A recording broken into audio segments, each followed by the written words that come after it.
તો હર્ષભાઈ સંઘવી આપ શ્રીને હું જણાવવા માંગુ છું કે જે તમે સમાજની વાત કરી છે તો અમે એ સમાજમાંથી આવીએ છીએ કે જેને વિશ્વને શાંતિ, પ્રેમ, કરુણા, માનવતાનો જેને સંદેશો આપ્યો છે.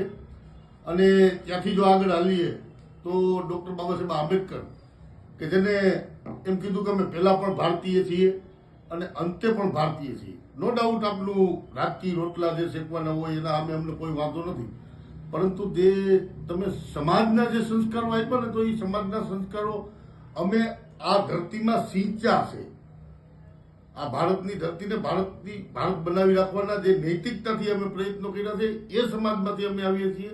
અને એટલે જ એ સંસ્કારોને લઈ અને બુદ્ધને લઈ અને ક્યાંક ડ્રગ્સ વેચાતા હોય, ક્યાંક દારૂ વેચાતા હોય કે ક્યાંય એવી અનિચ્છનીય બનાવો બનતા હોય છે એનો અમે વિરોધ કરતા હોઈએ છીએ અને ખુલ્લેઆમ વિરોધ કરતા છે.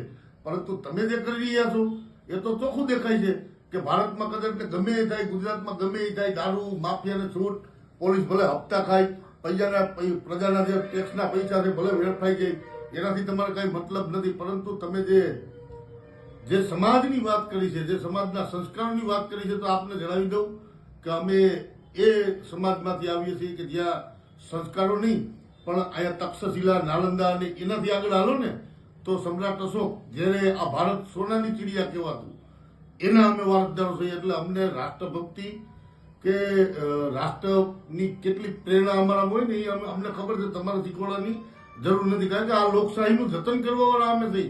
આ દેશને જો આવડી મોટી વિશ્વની લોકશાહી આપી હોય ને એના વારસદારો છીએ. એટલે અમારા સમાજમાં તમે ગયા એ બહુ ખોટું કર્યું છે. આનો તમારે વહેલી તકે જવાબ આપવો પડશે ને આપવો પડશે.